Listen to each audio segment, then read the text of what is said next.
Hello, my fellow foam flinging enthusiasts. My name is Andrew, aka Dart Sweep, and welcome back to another fun foam flinging filled episode of the Foam Zone.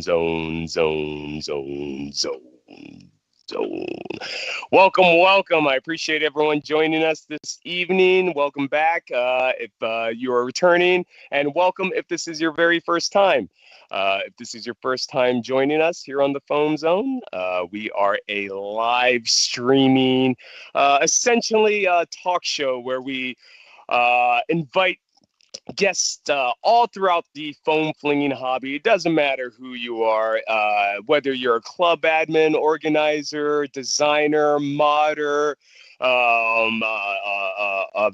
vendor, event organizer, or just someone that just literally just likes to attend events and fling foam, or just has any passion for flinging foam at all. That's what we're about. We love to invite everyone with that passion onto the show, provide a little platform, and do a little show and tell, showcasing, and class 101 for our guests. So again, appreciate everyone joining us this evening. Let's see who we currently have. I'm sure we got some of the regs in the house. We got AJ. AJ, what is up? I'm hoping to see you this weekend. It sounds like maybe I will. General Strife, what up? Looking good. Just checking out the World Foam Alliance Discord and checking out your content creation comments. Looking good there. We got Joe Fox. Xbox game is in the house. No words needed.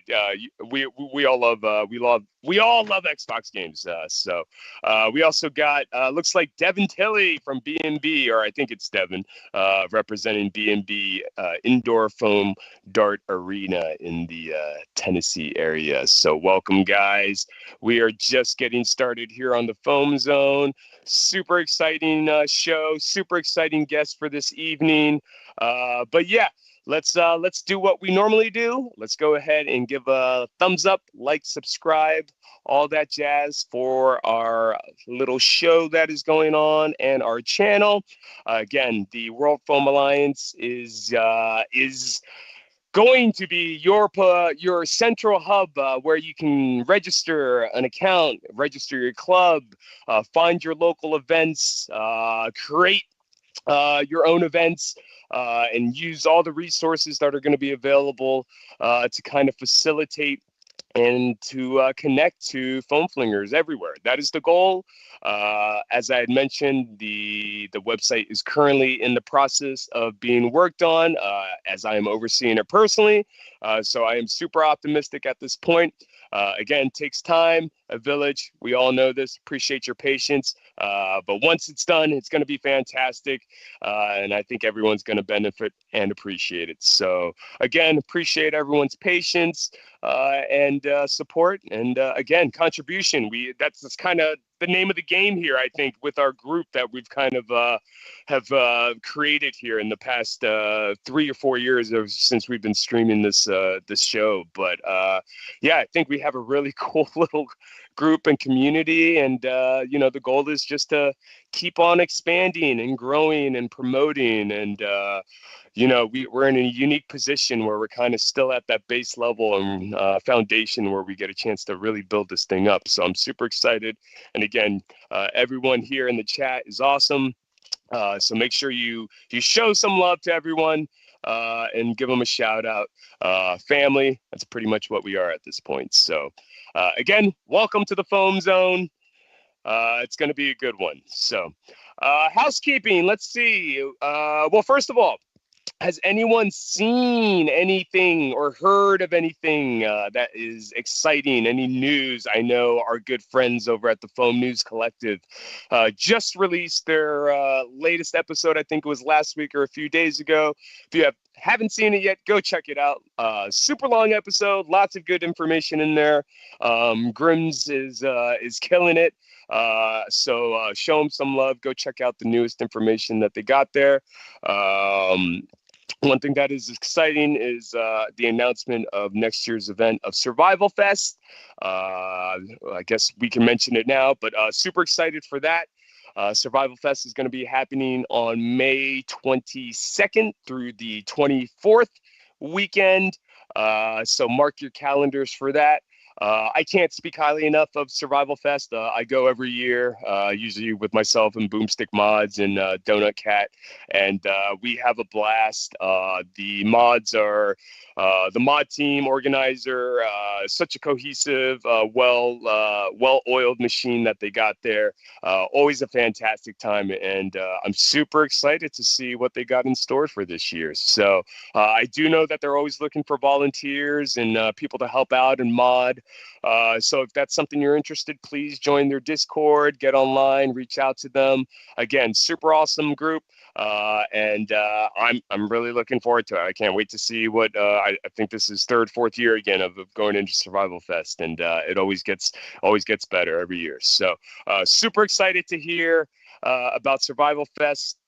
Also, I know in the background, I heard rumblings of End War deciding on dates. I can't disclose exactly when. Sub-Zero, I believe, is in the finalizing stages of confirming their dates. So stay tuned for their announcement. And of course, be sure to stay tuned for very important update news regarding Maryland Mayhem 2026. So please stay tuned and look out for announcements for that. Let's see. Anyone else join us? We got BB. We got Brian. Yeah, Builder BB. Hello. How are you guys? Good to see you. Tell France I said, what up? Don't be a stranger. Come hang out. And just so you guys know, we are having a little event down here this weekend, and if you in France wanted to, come hang out, you're more than welcome to. I got plenty of space on my place. Let's see. So let's take a look at what we got in the comment chat section. What's in the box? What is in the box indeed? I'm sure people saw my post of a fun little package that I received from Out of Darts yesterday while I was out and about. I have not gotten a chance to open it yet. I will be doing a unboxing video and some content, I'm sure, if it's what I'm thinking of, and I'm super excited. But what is in the box? If you saw my post, go ahead, comment down in the live chat comment section what you think is in the box. What's in the box?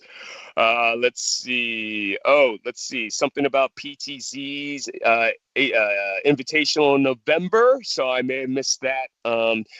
I know we're kind of wrapping up with the year and the season, and we had a decent list, and I think a lot of the events actually happened October and before. But if there are any remaining events left for November and December before we end up rounding out the end of the season, please go ahead and drop those down in the live comments section. Oh yes, that's right, my boy. Tony would be remiss if I didn't mention that the Virginia Foam League, or I forgot what they rebranded. I'm so sorry. Someone go ahead and remind me. But Virginia Foam Company is hosting Renegade Rumble next weekend at an airsoft arena down near Fredericksburg, Virginia, which is halfway to Richmond and Washington, D.C. Fantastic area. But yeah, I think they're going to be doing some comp. There is an admission fee, but I know if you go on Facebook, I was actually hoping to get Tony on here to talk about it and promote it. But again, got a long list of guests that we're trying to get on here, and we'll get everyone on here eventually. But yes, Virginia Foam Company is hosting the Renegade Rumble this weekend. More information is available. I know they have a Facebook event already, and I'm sure there's a Discord where you can find more information regarding that. Let's see what else. Let's see. Oh yeah, something called Endor. The Battle of Endor, our local version of APOC, essentially, if you're familiar with the United Nerf Ops group up in New Jersey, Connecticut, Rhode Island, New York area, all those guys. We host our essentially a mini version of APOC where it is traditionally 200 FPS all day long in natural wooded cover at our old Maryland Nerf herder venue. And we will be hosting that again this year. But we've kind of extended it into an MDFA kind of halfway to mayhem event is kind of the way I wanted to promote it this year, and we'll probably promote it going forward. But essentially, Friday, we're gonna have a mod party at my house. I don't know if you've heard, but yeah, my place is a little fun. Got tiny arcade, pool table. Very little modding actually goes on. Some Beyblading with some nerds and if you're into that stuff. But yeah, so we'll have a mod party on Friday. And then Saturday is the main event for the Battle of Endor. Like I said, it's a 200 FPS all day long. But this year, the new addition is going to be a higher FPS range area around kind of like a ring area. So that will be playable up to 300 FPS. So if you want to snipe, try to snipe through the trees in the woods. I don't know how good you can actually do it just based off of experience, but it's been a minute. I'm sure people have tuned up their blasters and are going to be able to use their 300 FPS blasters finally at a Maryland event all day long. So that should be fun. More information of that is, of course, online, Discord. And then Sunday is bookend by a local DMV Nerfers event at our indoor soccer field at Air Park Soccerplex. So we're hoping there will be some people that are staying over or left over from Endor that will be able to stick around and join us for Sunday's local events. So nice little halfway to mayhem weekend if you're in the Maryland area or want to think about doing something like that for next year. That is what we are doing. So yeah, let's see.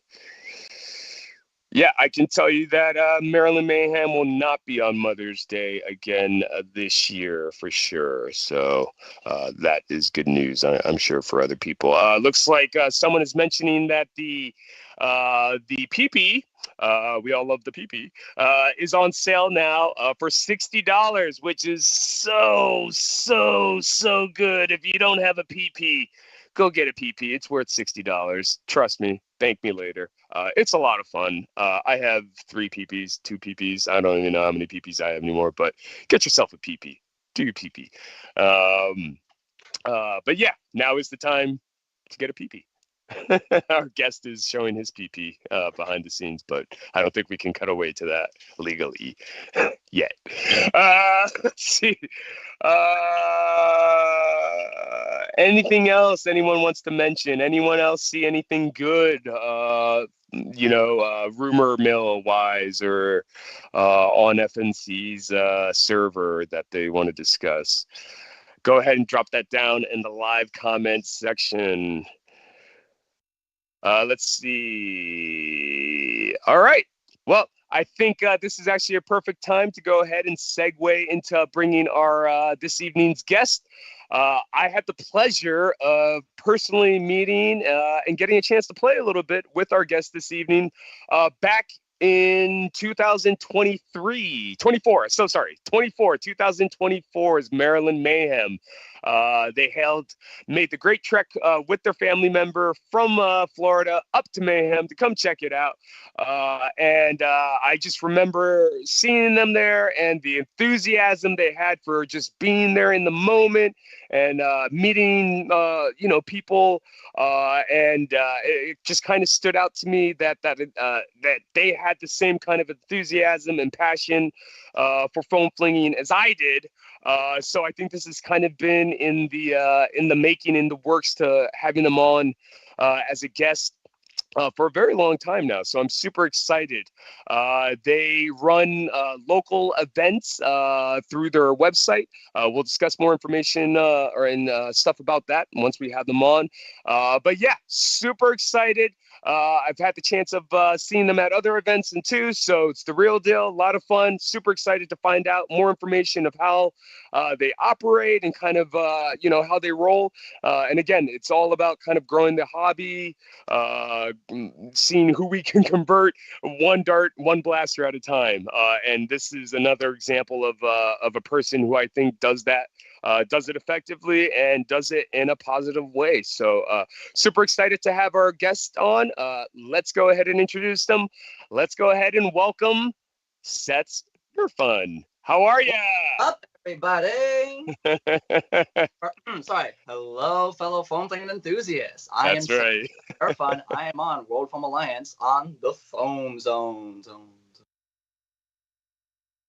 I gotta get you to replace me. We got a good sub for when I can't make it, or when I get technical issues, and when Al can't make it. So that's awesome. I'll be right there.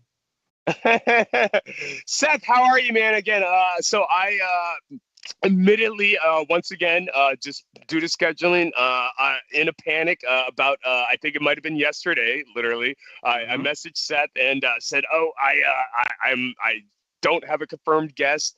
Is there any chance you would be interested in appearing on tomorrow's stream?" And immediately got a reply back, "Yes, what do I need to do?"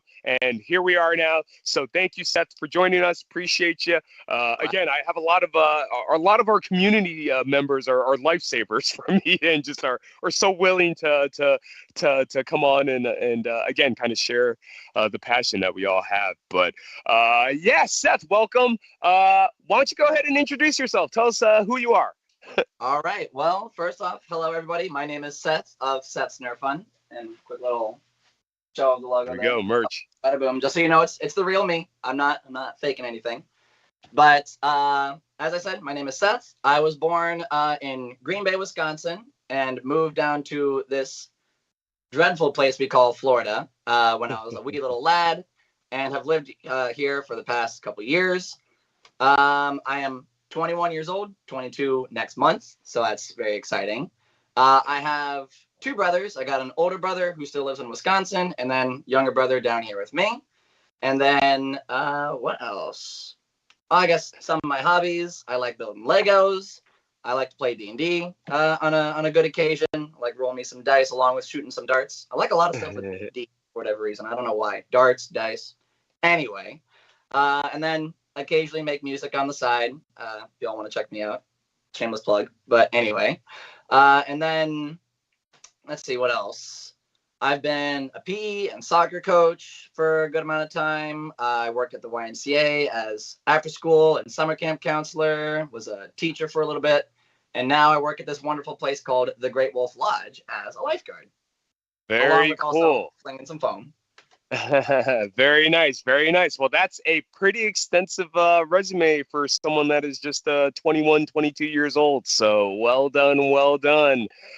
We actually share a lot in common. I actually was I was the head, the head counselor or whatever for YMCA summer camps martial arts program for years, and then I also ran the YMCA's gym as a job for a little bit when I was in Savannah, Georgia, at their gym, just running the gym, basketball games and things like that. So we have that in common, and dealing with kids. So I understand all the dynamics of kind of like what you do. And again, I'm super excited to kind of talk shop with you on that stuff, because I don't think we've kind of had someone that does what you do per se, exactly. So and what was I going to say? Oh yeah, so I am curious, what kind of music are we making here, is it on Spotify?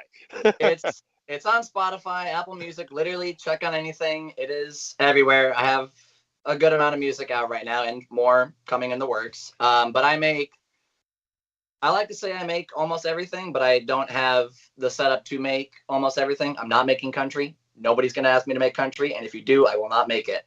But I make mostly electronic music. I do chill stuff. I've done some heavy bass music. I've done vloggy background type music. I'll make literally anything I come up with or whatever I have help with. I've had some songs that my friends are like, "Hey, you should do this." And I'm like, "Cool, I'll do it." but I've been doing that for quite a while as well. And I don't know if you want me to plug it now or I can plug it at the end later, but like I said, my music is everywhere for people to find me. Awesome. All right, let's make it a mission, guys. Let's go ahead and show Seth some love and hit up the Spotify and all the channels we can see, and see if we can get some likes up and spread that out. So, AJ's very offended that there's no country, so you may want to reconsider. If I get a good, maybe, but I'm not seeing myself. Okay. Joe Fox, Xbox Game says, hello, Seth. You guys were booth neighbors, I think, at this year's Mayhem. So said, what up? We have DMF has joined the chat room. So what up? A Dead Man's Foam, good to see you. And also Shelf Potato, welcome. Says they're rooting for you.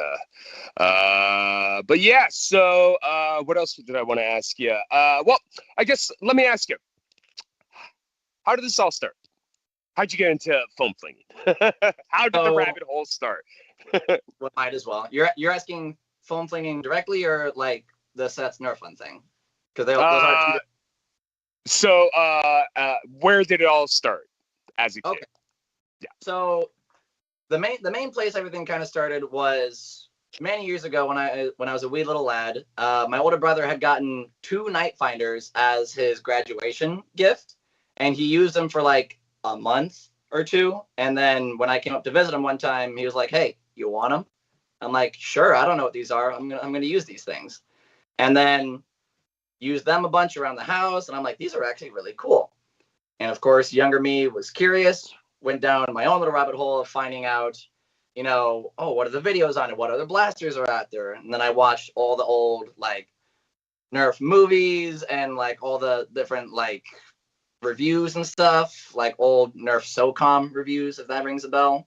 Obviously, old Coop. I watched Drac way back in the day.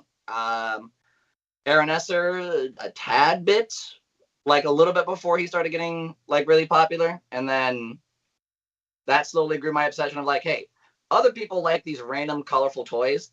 I like them too. And so any chance I got, I'd ask, hey, could I get a Nerf blaster? Hey, do you have Nerf at your house? And I would ask my friends if they had them, or if I finally got some more, I'd play with them myself, shoot cups, or just shoot them down my alleyway back at our old place.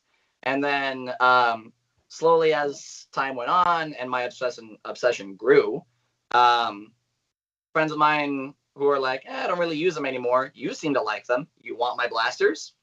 And I'm like, sure, I'll take your blasters. So I went from like 10 or 15 blasters to like 40 because I had people just giving me stuff. And then I used to host little like battles at a park nearby, and I'd just bring my blasters, whatever darts I had, be like, hey, if you want to, fling some foam with us, just go right ahead and we can do that for like a half hour or something. It wasn't anything official, no like gigs or like official event. It was just like, hey, just a bunch of people hanging out at a park. This was like high school me. This was many years ago.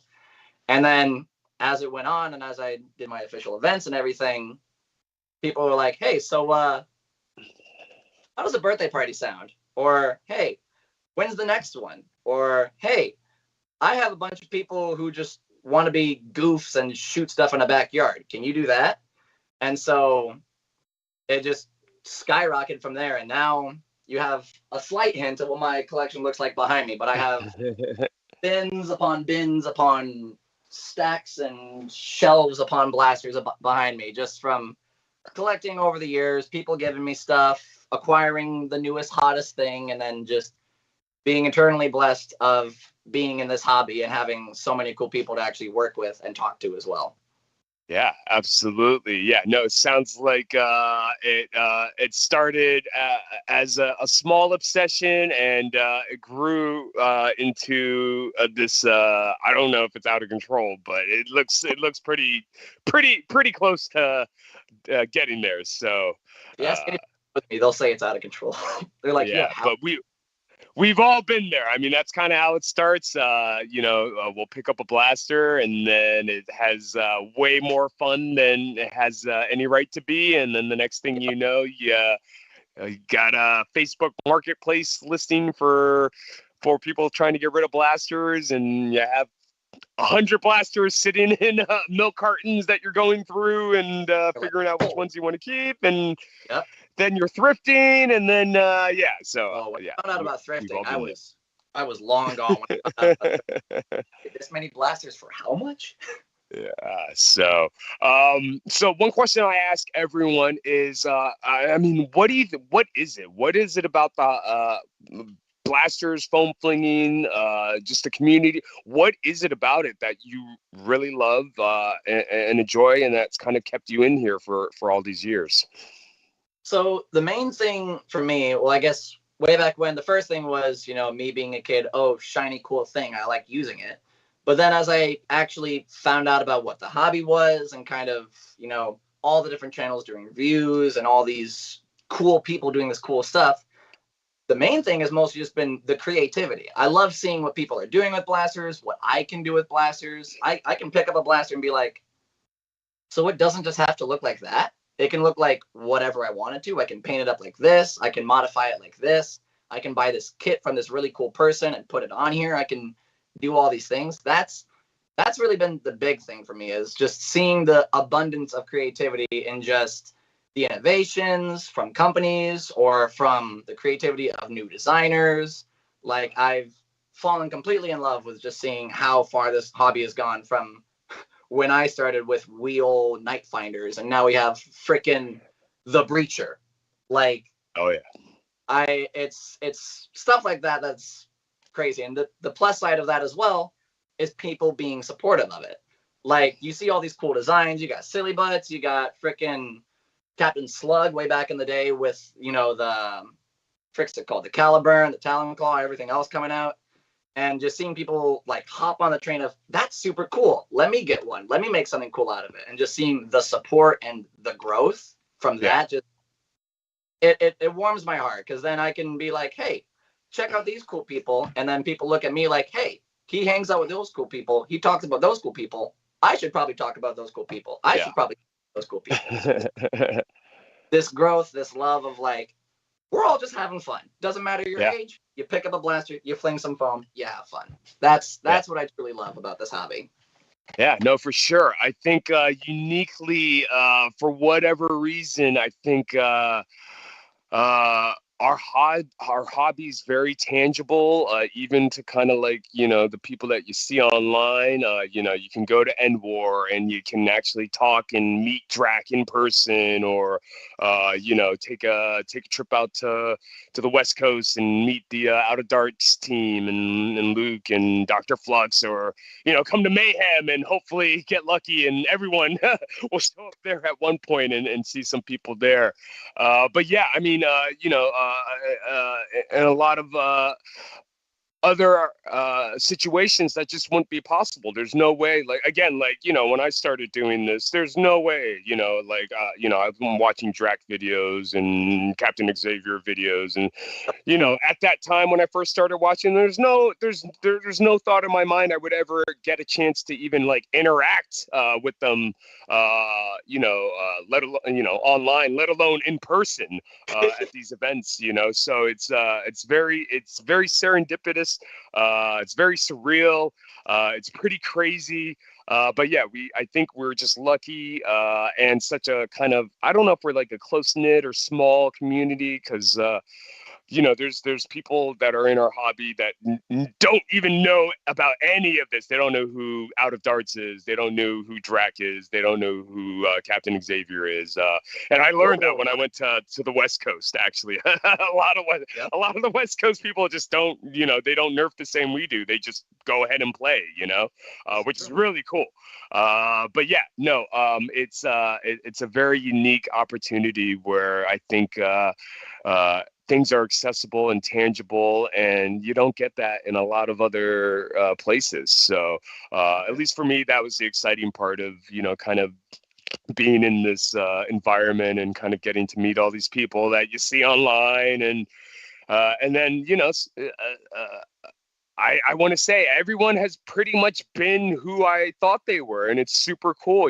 There hasn't been any like negative surprises or anything like that. I think everyone has been pretty much 100% completely genuine for the most part. And, of course, you'll meet people and hang out with them and party later on and really get to know them. But yeah, no, it's really fun. I meant to show this earlier because I know he was watching, but Joe, I am super excited. I actually ran the box at our last war, so that was a lot of fun. But gonna have to figure out a solution because I did end up getting, oh Lord, additional. So you're the reason they ran out of stock. Not the first time. That wasn't me. I know who it was, though.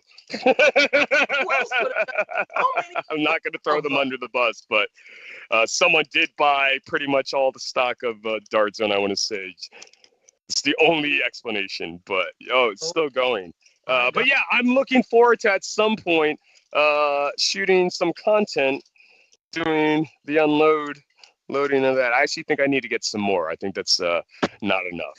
I'm waiting to get 1,000. So you have Xbox says he's got the 300 round box also. All right, so add 50 to that, and I think we may be in business for what I got here. I'm looking for the 1,000 round box. That's what I'm looking for. So that belt was 350. So the 50 that came with it, and then I got 6 extra belts, and I think I want to get like 6 more just to see what's gonna happen. But that's gonna be 350. They're gonna learn. Someone's gonna learn. And then I think we kind of missed over the blaster kind of discussions. Seth, if you have some fun stuff you want to show, another fun one I had a chance to play with this last weekend was the Osprey. This is actually a surprisingly fun blaster. Not that I didn't think it was going to be fun, but it's a lot better than I actually thought it was going to be for a blaster bow, essentially.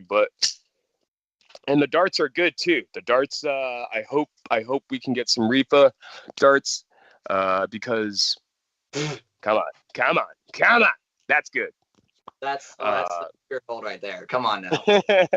But I realized someone called me out in my video. I was so excited doing the unboxing video, and then when I was doing the test firing, I was shooting like this, and then someone was like, it was like, bro, the arms extend, and I was like, well, I guess I do now. So thank you for whoever commented on that before I actually took it on the field to shoot. Not gonna lie, I was probably like this close doing it myself because I'm like, hey, my guy, what are you doing? But for $20, the Osprey is definitely worth checking out. And then I saw the Blaster Corn. FNC mentioned there's a couple variations of the Blaster Corn reskin in purple, which is my color. So I'm super excited. Yep, and your color, of course. That's right. So super excited for that one to come out. I think it already started, or it's already made appearances on shelves. Let's see. Yeah, I think people are excited about the about the belt to see where that's gonna go. And then Alex is mentioning Proton chain pack. We just released a Moab. I don't think we need a Proton chain pack. Nope. We're good. I can tell you, the zombies do not like proton packs. So, yeah, if you guys have any fun blasters or anything you want to showcase, go ahead, drop that down. Let us know what you got. But yeah, that's kind of what I am currently looking at. And like I said, I have a package from Out of Darts that I'm looking forward to doing the unboxing, and I'm hoping it is what I think it is, and I think it is. So, yeah, let's talk about this. What makes a good blaster? Actually, Devin asked the question, what is Seth's favorite blaster right now? Okay, so as of right now, like my favorite blaster to use, period. Oof. I gotta go with the one and only. The Kunlun. when I found out this thing existed, I was like, I don't care that I just dropped $200 on this thing. It needs to be in my possession right now.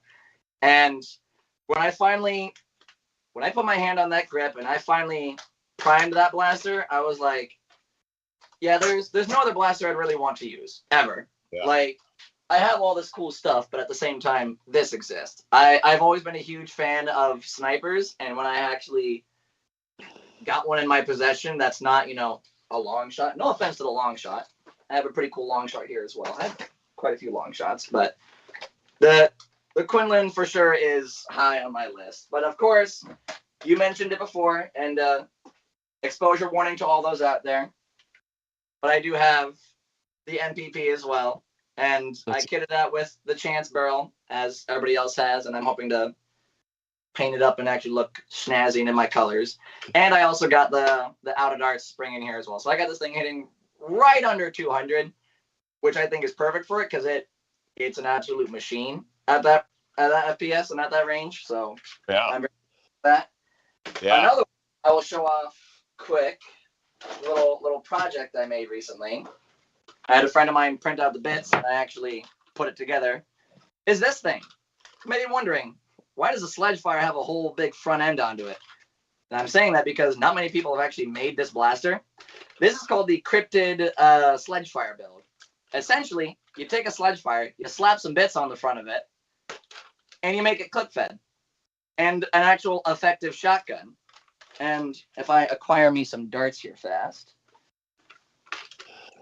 you can rear load it as well. Like legitimately, you can rear load it and just top it off on the fly.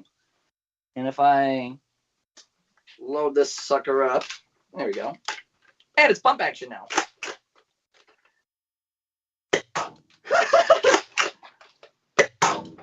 Yeah, that sounded fun.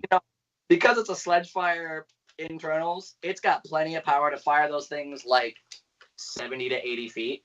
Yeah. And I also a mega clip as well, which works the exact way and is one of the more powerful ways I fired a mega dart in my arsenal. So I'm very happy with this thing. This is also going to get painted up at some point, but we're getting there. I just needed to make sure it actually worked before I did anything. And then actually, I got one last blaster I want to show off because I got a chance to show it off briefly on my channel a while back. But I hope you might get a kick out of this because you mentioned, watching Drac and enjoying Drac. But I find myself in possession of the one and only Night Fury. This glorious blaster that he had made, and it's real. It's signed by himself. But it was so sad when because I followed Blaster Barn, the thing that he does with Flying Chicken, where he's selling a bunch of their arsenal, and I saw this thing on there. I'm like, that makes me sad and happy at the same time. Sad because he's selling the coolest blaster ever, but happy because oh, now I can have it. But this is truly a beast unlike anything else. Yeah. Complete old school modding with a master key that Al the Geek would probably laugh at. I was gonna say that is very reminiscent and of Al the Geek kind of build blaster. So I almost thought it was when you first showed it. Hey, Drac, Al the Geek. Aaron thinks you would make stuff like Al the Geek. If you're watching this, I don't know if you is. Your work is shown throughout the ages, but I have obviously plenty more I could show, but maybe that's for another time. But I got for sure. Yeah, I got blasters out the wazoo, and I love using every last one of my blasters, from a little tiny single shot pistol to the biggest and most ridiculous sniper, and I got the Insanity Rage Fire up there as well. I make a point to use all my blasters because I truly do enjoy using all of them, even the weird ones. Yeah, no, absolutely. I'm finding myself rediscovering the fun side of foam flinging, and just kind of embracing using kind of subpar blasters. I'm finding a lot more enjoyment for some reason running around with questionable blasters and getting tags on people is kind of more satisfying than getting someone with a 300 FPS sniper from, it's like anyone can do that, but yeah. Like I consider this build actually to be a little bit quirky because yes, it's a Venom built like an SMG, but I slapped a proud pop on the top. So whenever I feel like I can just be like, hey, pop, and just shotgun blast people in the face. And even I've used this sometimes more than I've used the official blaster. I use the official blaster a lot, but just like you said, the fun part of it, just doing something goofy and random on the field of like, hey, I'm gonna just randomly send a shotgun down range and just see what happens. Yeah. I love that. Yeah, absolutely. I think the epitome of that is really kind of Beret. If you've ever seen his videos, really kind of embracing the silliness and funness. So go check out Brett's videos. They're a ton of fun if you haven't done that already. Shelf Potato has a question saying they don't know much about blasters, but want to know for collecting, what do you do with duplicates? Do you trash them? Do you keep them? Do you use them for parts? What do you normally do with duplicates in your case? So it's funny you actually mentioned that because I recently did a big sweep of my arsenal. And what I realized is I do actually have a lot of duplicates of stuff. Some things I do acquire for, collection's sake or for personal use or for my events. But for some of the stuff I have duplicates of, I found it's interesting because the ones that I have duplicates of are ones people like using a lot. Like there's a reason I got multiple of them is because people in my events, my parties or whatever, like using those blasters. So a little thing I've decided to do is I have actually, I don't know if you can see, you can't see it in frame, but I got a little collection of blasters that I have those duplicates of, and I try to sell them at my events. Like, hey, I have 2 or 3 of these blasters. You want one? Go ahead, take them. I don't need them. So that's something I've been doing. Then also another thing along with that is kind of maybe modding them to make them a little bit more powerful than the stock one. Like I have multiple. If I break this one, what's it going to matter? I have 2 or 3 of them. I'm just going to see what happens. But mostly what I'll try to do is find a way to sell them or give them to people or just, like I said, use them as a way to experiment. Like, oh, I want to see how much power I can cram in this thing. And then, oh, it works. Sick. Part of my arsenal still. If not, cool. I'll take the springs back. I'll go ahead and toss it elsewhere. I'll do whatever I need to. I also have a bin of blasters that are ones that just legitimately don't work. Like they got sand in them, something's broken, and so I have them there to salvage the bits and stuff off of. I can thank Captain Xavier for that inspiration of not completely trashing a blaster and actually salvaging stuff. I actually have a bin of springs because of him. So yeah, I don't like to waste stuff, and if I do, there's a good reason for it. I swear. Yeah, no, I think in my case, when I first started getting into blasters, like I mentioned, I would go on Facebook Marketplace and just buy blasters by the bins because, during the pandemic, I don't know what was going on, but people were selling like 40 blasters for like $20 or like their whole arsenal for like, totally reasonable price. So I just snagged up whatever I could. At one point, I literally had like my living room was just lined from wall to wall with milk cartons full of blasters. Literally went through every single one just to see how they worked and what they did and which ones I wanted to keep. All the ones that I didn't want to keep or duplicates, I put back. And I ended up selling them.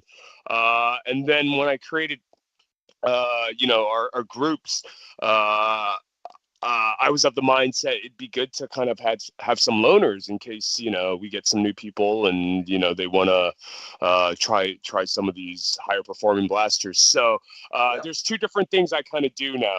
Kind of, generic extra ones that are donated, we'll look to kind of sell them, kind of like what you were saying, or we'll look to throw them in the loaner bin. But sometimes strategically, I will actually purposefully buy duplicates of some said blaster. Let's just use the PP. And by the way, that was a beautiful PP that you have. Chance. Chance does some fantastic work. If you guys don't know who Chance is, definitely check him out. Creator of the Blitz and Free Runner, or I think. But yeah, lots of good stuff from Chance. But yeah, I uh, I I strategically sometimes will buy two, sometimes three, in case something goes wrong with the first one and I don't want to be down. So in the case of the PP, I bought three right off the bat just in case something happened with the first one. I would have another one, and then I had a backup to that one just in case something would happen to that one. And now I'm just waiting for the reskins to appear. So, but yeah, no. There are certain cases where I will buy, again, kind of like I did that when the Nexus Pros came out. I thought that was a fantastic blaster to kind of have as a loaner available. Also the Pros, anything kind of Dart Zone, we'll kind of throw in to the loaner bin. Just so people can try it out. Specifically, at one point, we got Mark IIIs, which were fantastic just for the purpose of, being able to run full auto, semi and full auto, but full lengths and short lengths, half lengths. Yep. So that was a great one. We ended up getting I don't even know how many in our bin, but yeah, I think there's a lot of uses for duplicates, whether you're going to repurpose them for parts and try things out, or actually use them for loaners. I think there's a lot of different things that you can use for duplicates. So let's see. Night Shroud, Lord of the Red, has joined Mastermind as well. I think that's Tom. I could be wrong about that, but welcome. Let's see. All right, cool. Well, let's talk about Seth's Ner-Fun. How did this evolve? Because this is a little bit different. I think a lot of us are kind of used to, either I think attending is what I'm looking for, but kind of attending our local group in the area for foam flinging. You've kind of taken upon yourself though to be the one that is not a club or group organizer, but you kind of do these events as parties and outreach and approach it that way. So tell us, what is Seth's Ner-Fun? What is your overall approach, goal? Just give us the rundown. Let us know. Sure, of course. So originally, Seth's Ner-Fun started back like when I said about me hosting the little events at the park and stuff. The main thing that really kicked it off was I was a part of a group called Odyssey of the Mind. It's this creative problem solving thing where it's like acting and all that kind of stuff. And it's also a competition. So our group had won our regionals competition and we were moving up to states. And so we were like, oh, super cool. But we actually got to raise money for that because we have travel, we have lodging, we have all this stuff we got to take care of.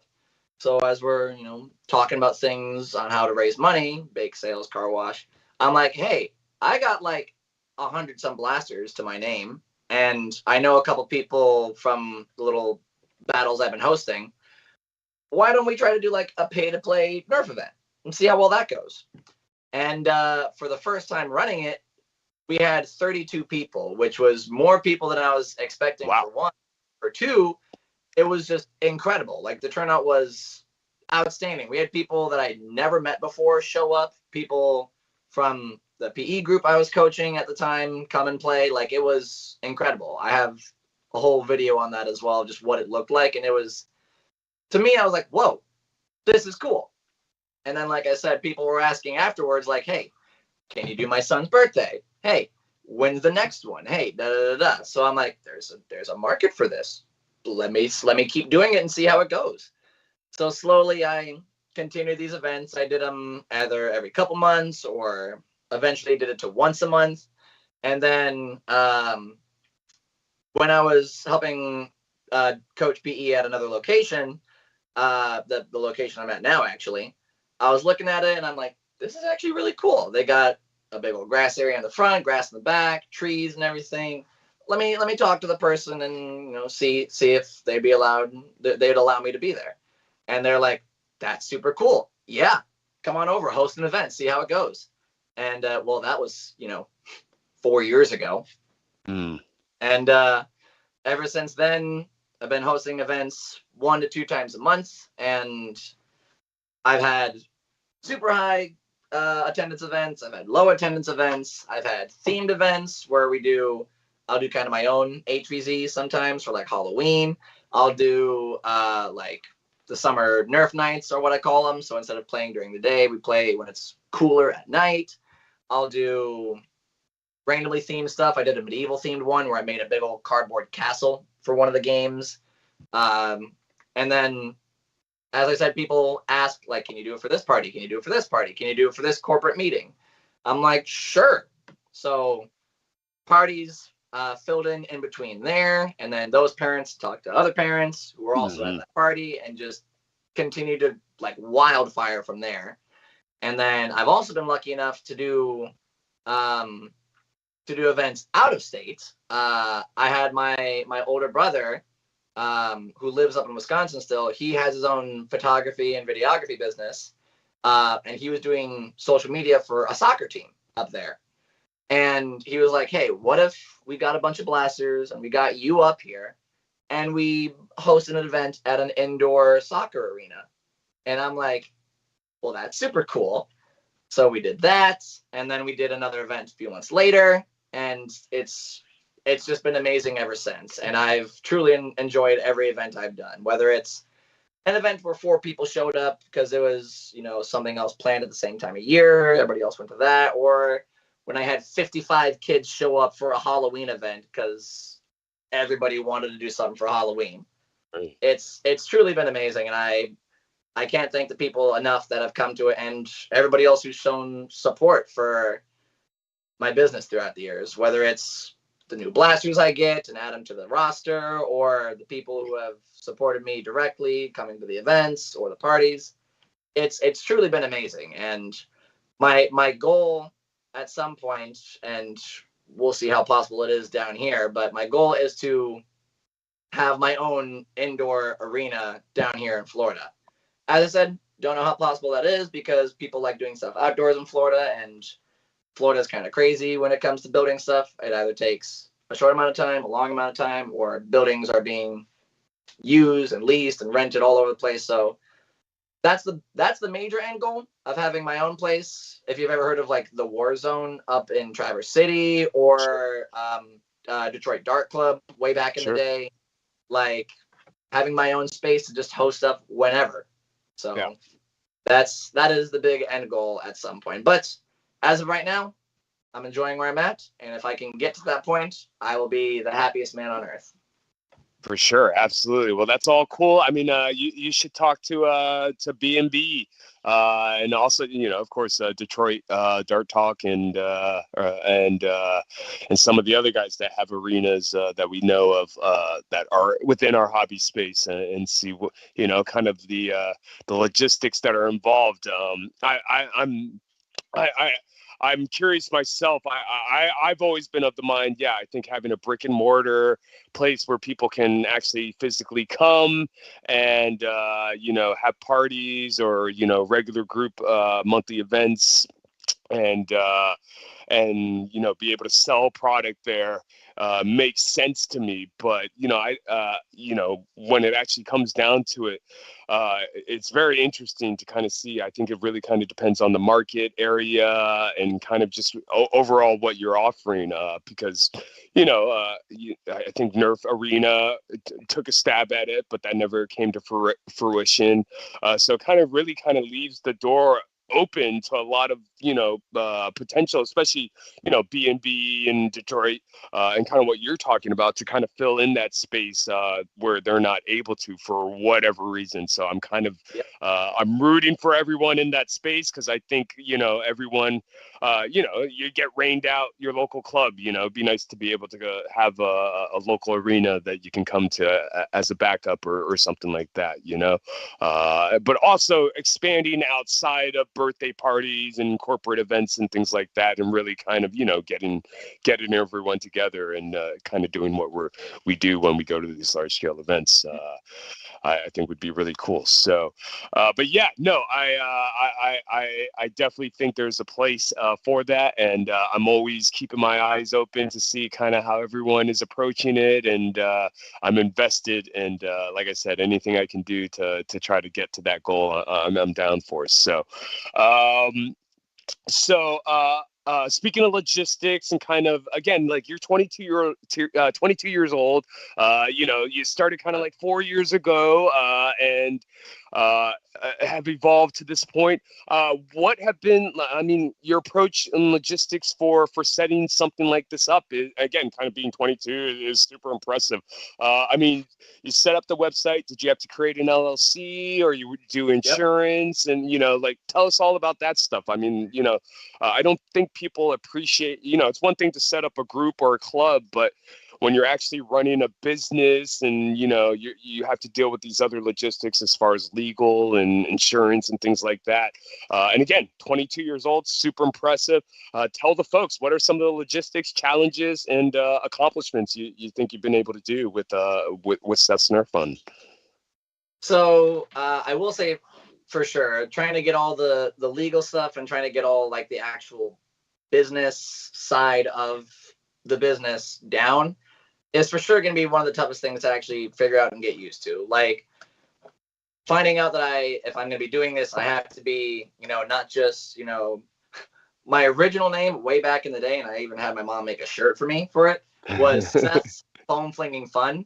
Literally, it was SF to the third power, and it was just splat shirt, just because I was like, why not? I'll see what I can do. And then when my older brother was getting his business going, and he came down and visited me one time, he was like, hey, so there's a lot of things you got to worry about when you're doing something of this type, when you're doing active play, when you're doing stuff that people could get hurt, people could sue you, people could, complain about you, whatever. So he was really the one that helped me getting the business side of it figured out with becoming an LLC, helping make my website and how it should look, how I should run it, promoting stuff through there. He's the one encouraging me about, keeping up on my Instagram, about using that as promotion, or is that as a way to communicate with people, because not a lot of people, know about stuff, but if you have a way to tell people, now they know about stuff. So Instagram, Facebook, I didn't really touch YouTube for a while because I also actually had an old YouTube channel way back in the day, and I actually have some of my old event videos. I did all old Nerf videos on there. I tried to be the hip kid. I was like, hey, I'm 15, 16 years old. I got a YouTube channel. Look at me. And then as I slowly got into it and seeing what YouTube could actually do for something like this, where you're hosting events, where people are actually curious, what does it look like to go to a Seth's Ner-Fun thing, to go to a Nerf event? What does it look like to have a party? That really helped a lot more with telling a lot more people, and then having, connections like you guys at Maryland Mayhem or across the coast, being like, hey, you can't just take my word for it. I've met these guys. I've talked to these guys. And that's really been the big thing, is having the connections of the higher ups, having the connection of my older brother and all the help that he's had with getting stuff started. And I'm very lucky and very blessed to have a good connection of people here in Florida. I kind of was the popular kid in high school, not to brag, but because of that, I don't think I'd be where I am business wise or just connection wise if I didn't have the ability to actually talk to people. Because the biggest way my business has grown is word of mouth. Hey, I went to this party, I went to this event, you should do this. Or, hey, you're a really cool kid, I like what you do, come to my church and do my youth group. So I've been super glad to have the ability to talk to people and to be able to interact, and just the connections you make in this hobby and in this space is incredible. I feel like I keep repeating myself, but that's truly the thing that helps. For one, is just having those connections, and for two, having the confidence of actually getting out there and doing something about it. Like, okay, I know this person, I know how to talk to this business, whatever. Am I just going to sit on that information? No, I'm actually going to go out and do it. I'm actually going to go and put in the work. I'm going to go invest in the arsenal and actually have stuff people want to use and don't have just the crappy stuff, from a Goodwill that you might get. I've made it my goal to actually have something presentable to people. That's why I got a more officially branded shirt. That's why I got signs and business cards and everything else. Just trying to be a good presence to people and not just, some kid on the street shooting other people. Yeah, no, absolutely. I think your approach is definitely correct. Definitely being able to have the vision, but more importantly, having people around you that have experience and knowledge to help support you and get you there, I think is really kind of the advantage and luck in your situation. I think a little bit to put you in this position. So that's fantastic. Yeah, Sure. I think a lot of people, you know, uh, don't, like I said, don't think about the logistics and things that go into running a business. And then again, being 22 and kind of taking all this formalities and things to make it credible and legit, super impressive. Um, we the chat is blowing up. They want to know, and I did say, Bill, CR Nerf. I said I was going to wear your shirt next episode. I'm a man of my word. It is here. I'm wearing it. But people want to know: is there a CR Nerf hoodie? Because apparently they think there is. I sorry guys, I gotta spill the beans. It's the t-shirt over a hoodie. I'm a trendsetter though. So if you want to see our Nerf hoodie, just put your t-shirt over a hoodie. It works. Yep. Boo! I know. Next time, I know. Magic. I will say with that too fast, if you don't mind. Bill and Maritime Foam especially have been, and also I guess Not Enough Nerf has also been a big help with stuff like this. But specifically more Bill and Maritime, they were huge supporters and big influences into this as well. Seeing Maritime doing this for a while and just seeing Bill make a name for himself by just sending out shirts and just promoting his own events that he's been running, that's truly been a big, I guess, boon and inspiration to me to actually keep going. Because if these guys can do it, if these old suckers can do it, what about this young guy? Huh? If I can get to their shoes, I will be A-okay. But truly, I couldn't be for those two support for sure. And I mentioned Not Enough Nerf because he actually doesn't live too terribly far from me, and he's been a supporter as well. He helped me out a bunch at Maryland. He's come to 2 events that I've run so far. We've met on a separate occasion, and just his input as well on being like, dude, you got something here. You need to run with this. Just that's the kind of stuff that truly helps. So to any of those guys who watch this later, thank you so much for your support. I truly appreciate it.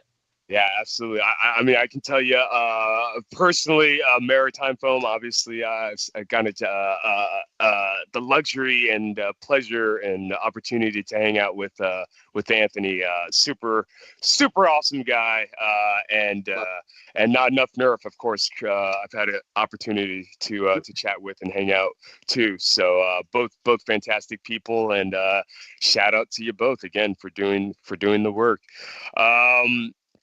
But so let's talk about kind of your events there. Well, first of all, what was I going to say? I was going to say, I think it's admirable for doing the birthday parties and events.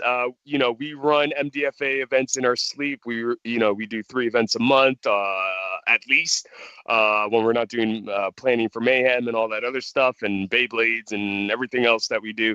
But when we do our events, especially with our Southern Maryland House of Nerf group, which is ages 7 and up, inevitably we're always approached. Do you guys do birthday parties? We always receive emails. Do you do birthday parties? And unfortunately, we do not.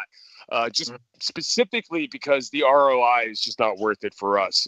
But I do know for a fact that there is a market for us. If we did want to do it, I know we could do it. It's just, Oh, it takes the time, commitment, effort, and, the resource manpower to do it. So I would love to find some college kid, that wants to take our equipment on the weekend and just run around and, help us host birthday parties and, not only celebrate, but also, spread the word and do some outreach and get people, after the birthday party to come to more events, to local events and other people's events and find out about the whole hobby community. So, I would love to maybe chit chat and see kind of logistics that are involved with that. And again, if anyone else is in here has any questions regarding getting things set up, we did have a question earlier when you were doing your first event. Did you market it, or how do you promote your events, or what do you do as far as getting the word out? A lot of networking obviously is involved when you go to these events, and parents word of mouth will talk to each other. But outside of that, specifically for the first event, how do you navigate marketing and advertising and things like that? So for the first event, I think the main thing we did, and like I said, I was lucky to have the connections I did back then that I still kind of do now. I was a coach at a local PE program, and so when we thought about this event, we planned it out like, I don't know, like a week and a half, 2 weeks in advance. And so at the PE group, they had like 60 different families there. So we just started by just putting it out to them, and then made an event on Facebook and, try to make like little flyers or handouts and try to give them out to people. That was like, the high school kid, the old school way of doing it, just trying to tell a bunch of people and see what happens. And like I said, luckily it worked out on our favor. But from there, and obviously getting more into the business side of things, I've had to realize, not everybody's going to remember things just by talking to them or telling them. So I try to make like posts and stuff on Instagram. Like I'll make a post with the flyer for the event, and then I'll try. I know I'm not the best at this, and I'm trying to get better at it, but I want to do like little promotional videos leading up to it, like what you guys do for your indoor event or for anything else coming up. And I'll do it sometimes, especially if it's like a bigger themed event, like for the zombies event or for my summer events. Like those are the ones I know more people are going to come to. Those are the ones I'll try to push out a little bit more. But besides that, I'll do stuff like emails. I got emails of everybody who comes to my events. So I'll put them all on a list and then be like, all right, send it all to them and then see what happens. But luckily I have a way to see who responds, and luckily it comes out good. But for the most part, it's sending it out through the website, putting it out on Instagram, and then sending it to people individually, and then posting it at different like billboards and stuff, whether it's at like a library, at a park, or just ways to get it out there. But I will still say the main way that I've been lucky enough to get people to come is just word of mouth, because luckily I have that kind of outreach and that kind of market where it's like, hey, nobody else is really doing this here in Naples, Florida. You should probably come to this. And so I've been very lucky to have that niche where people actually kind of flock to it, because they're like, hey, this is different than golfing. This is different than, going to the beach. I want to do this thing. So that's really my biggest piece of luck, is just having the people actually tell other people. But then I always do sending the messages, sending the emails, putting out the flyers, putting up the events, promoting everything else kind of behind the scenes. So I always try to make a big push for every event, because you never know. You never know who's going to show up or how crazy it's going to be or what kind of surprises I'll have. I'll bring out cool stuff. You won't even know about it if you don't come. I'm just saying. Yeah, for sure. Absolutely. I mean, from what it sounds like it's a very organic marketing approach of just kind of word of mouth and then, taking to socials. For us, if I can recommend, make recommendations, I definitely do think social media is kind of the way. to get things out, the word out, whether you're using third-party apps or you're buying into something. There's definitely advantage of having a presence online, whatever you can do. And TikTok typically is for people that are complete strangers. So, how do you do outreach to that? You create content catered to kind of like towards strangers. Instagram tends to be kind of acquaintances, people that you know, excuse me, or know of, but maybe not directly. And then Facebook is people kind of that you do know and do have a relationship. So, my pro tip is to kind of split those up if you're using those platforms and to kind of cater and direct your marketing with that audience demographic in mind. Again, TikTok kind of for strangers you never met. Instagram is acquaintances and potential people that you may meet, and then Facebook is really kind of like your networking and people that you know and people that they know. So take advantage of that. It's kind of what I've been doing in my latest strategy of trying to spread the word. And I'm a horrible job. I actually just kind of just spam and repeat the same content, but occasionally I will cater the content specifically towards a certain platform, knowing that there's a difference in the demographic audience, generally speaking. So, I think organic approach, anything that you can do. I think authenticity, not overly produced kind of stuff, marketing goes a long way, especially on socials. And again, kind of this organic grassroots approach, I think is really kind of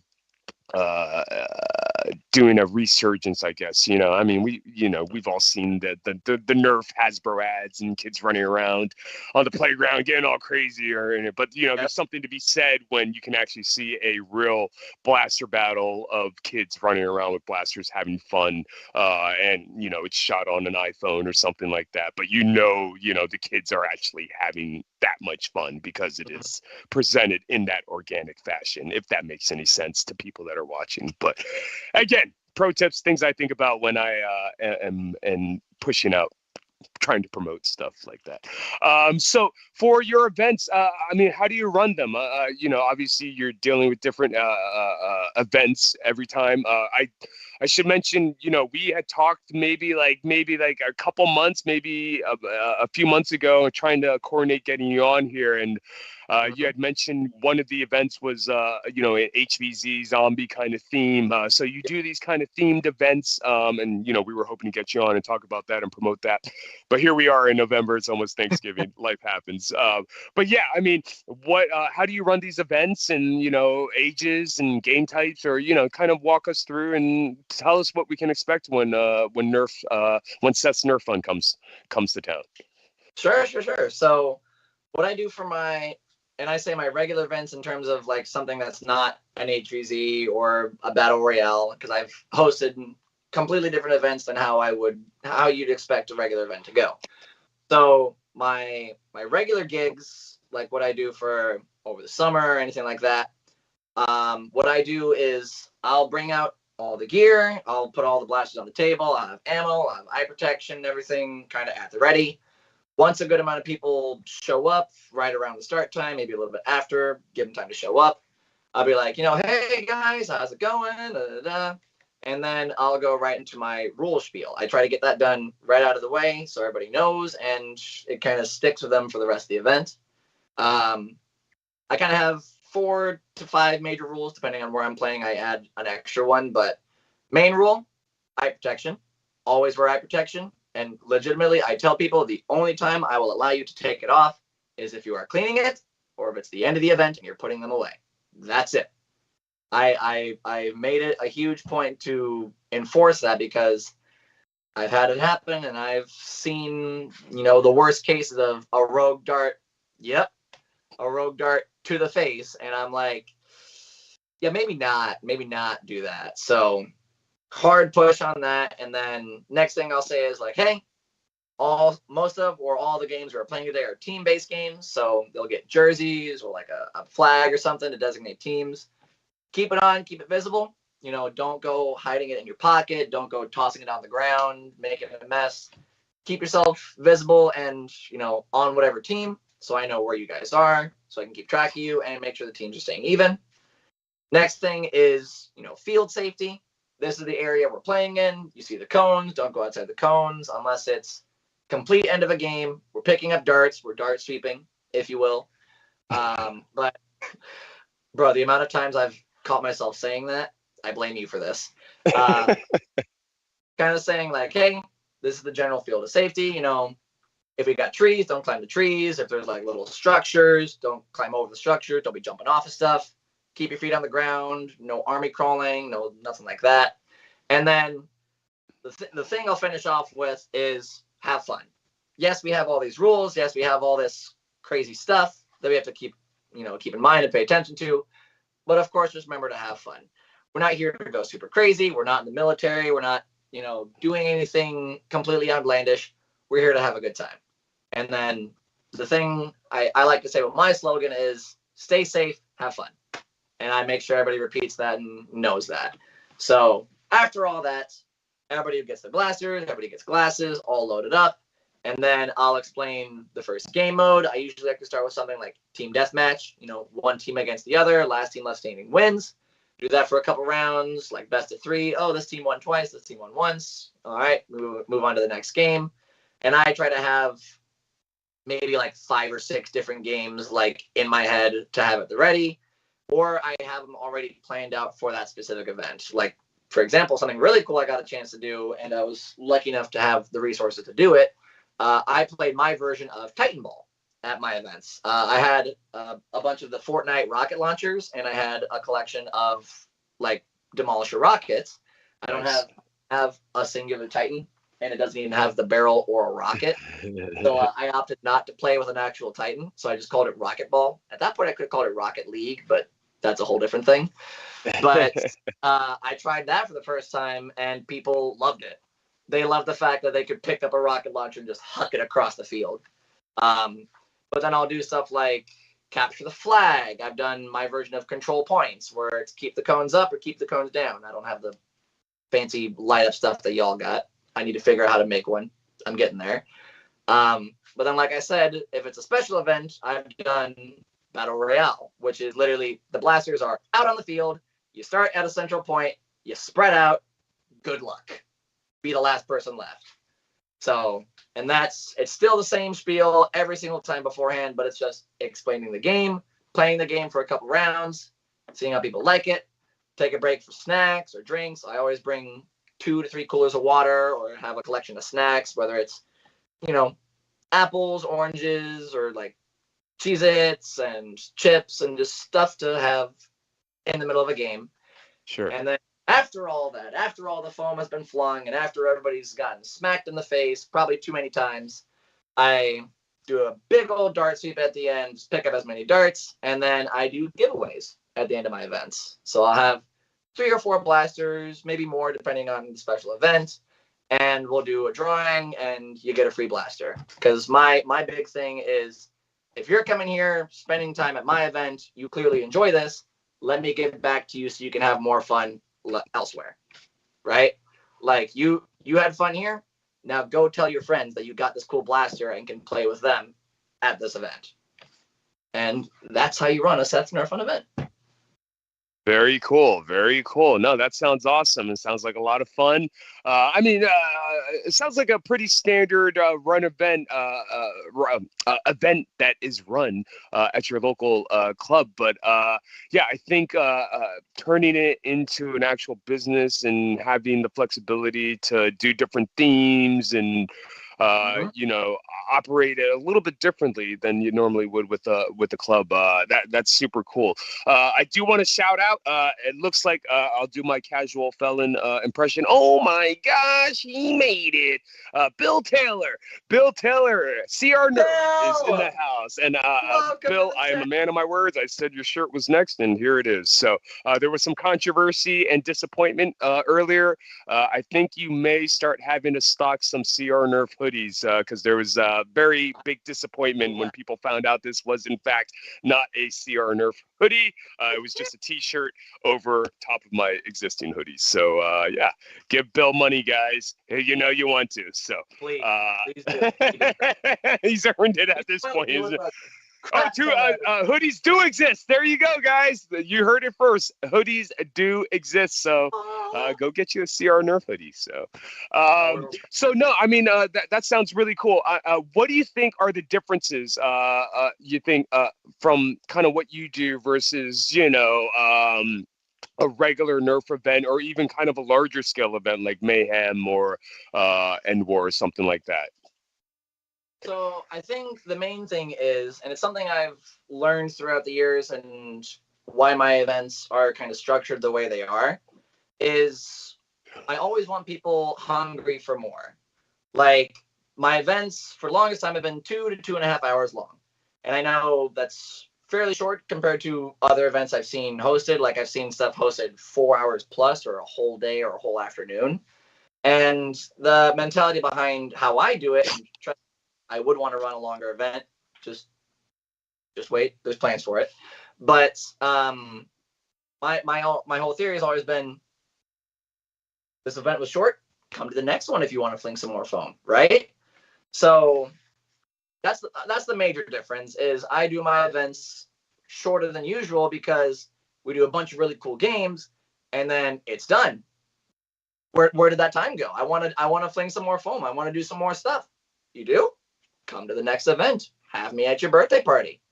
So that's kind of where the business mindset of it came in, where you want more people at your stuff, do it for less, but do that thing more, if that makes sense.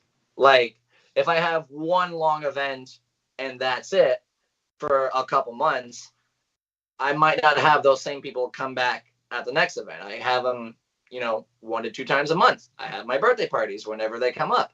I have events at other locations if they want to host me, because they like the short amount of time, because it's, a taste of it. It's 2 hours of a bunch of foam flinging fun, but then it's done. Yeah. Where'd all that time? You want to do it more? Come have me again. Come to my next event. Hire me for the next thing. Yeah. So that's the major difference, I feel. But I also feel I try to keep it mostly simple. I know other clubs like to have stuff like different dart sizes, do different things. And there was a time where I wanted to do that.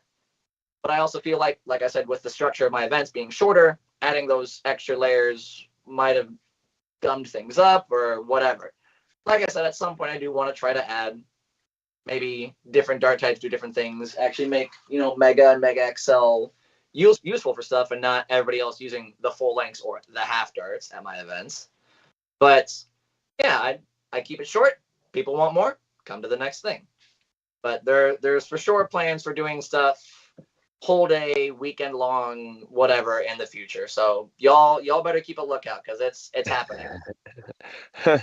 Very cool. I just want to do a quick shout out to Joe Fox, Xbox Games. Got a comment here. Since I love Dart Sweep and Seth, first person to message gets via email or on Etsy or the website will get a Boxer Pro 100 round ammo box for $1. That's basically free. So someone messaged. That was fast. Someone already did it. That was fast. And also our viewership went up, I think, immediately when that announcement was made. So appreciate you. Two. So one more. You have another chance, audience. If you're watching, the next person to message Xbox Games will get a 100 round Boxer Pro ammo box for $1, which is free, guys. It's free. So it's a no-brainer. So thank you so much. We all love Xbox Games. So show the love back and give them money. Give Joe some money. Money. Legend. I love your stuff. Yeah. Keep making cool stuff. So I mean we're getting at that time, but I want to thank you for coming on here and kind of sharing your approach to kind of the foam flinging hobby. Like I said, we met at Mayhem a couple years ago. Where do you see yourself? Are you looking to come to other events and make your rounds? Actually, I'm kind of curious. How did you actually end up in Mayhem? Just the first time. So I guess I'll try to answer all those questions kind of progressively if I can. But Sure. I first found out about Maryland Mayhem actually from I think it was Brett's video. Okay. Was he at the first official Mayhem of 23? I want to. It was either him. They've all melted together at this point. I'll be honest. But it was him because I saw his video because he had like the multi-day vlog about it. So I saw his thing and I'm like, oh, that's super cool. And then I actually found your channel on the recap of Maryland Mayhem. And I'm like, oh, this is actually super cool. And the sad, unfortunate truth was I actually was going to try to go to that Maryland Mayhem years ago. And unfortunately, the plans fell through and I couldn't. So I was very sad. So I made it a point to make sure I went the next year. And so finally had the time for it. I took a week off and was like, hey, I want to drive there because I want to go there with a bunch of stuff. And I like road trips. It's a 15-and-a-half-hour drive from where I am. So I'm like, I'll survive.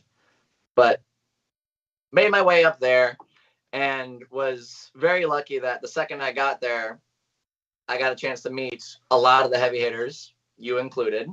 I'm a light hitter, but thank you. Well, you are, and you know it. Shut your mouth. But I got a chance to meet Anthony. He was super amazing to finally meet, and he was so cool. I was like, oh my gosh, it's Maritime Foam. He's like, oh, you can just call me Anthony. I'm like, that's my guy. I love him.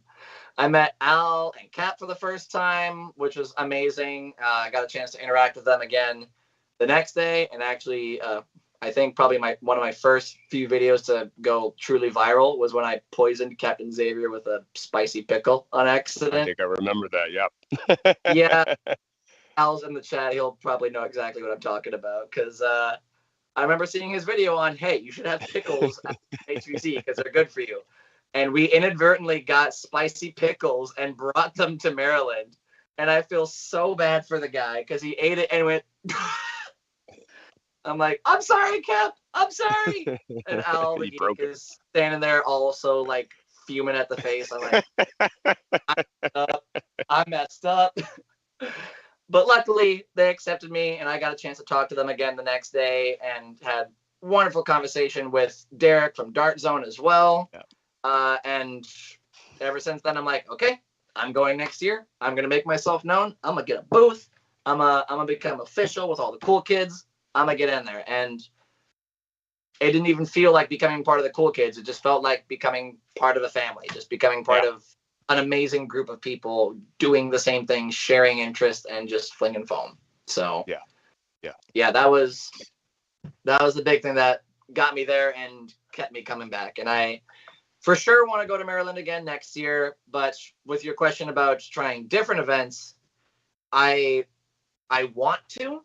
The only issue is that I've kind of run into is when the events happen is sometimes when I have my events happening. Mm-hmm. So like I'll have my events planned out a month or two in advance, maybe more, depending on if it's a whole summer's worth or whatever, or a whole couple months worth. And I see, oh, Survival Fest is this week. End War is this month at this date. And I'm like, crap.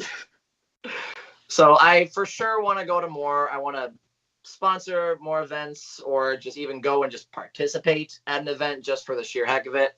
I know like the two big events that are on my list right now are Ragnarok Oktoberfest and Mall Mutation Madness.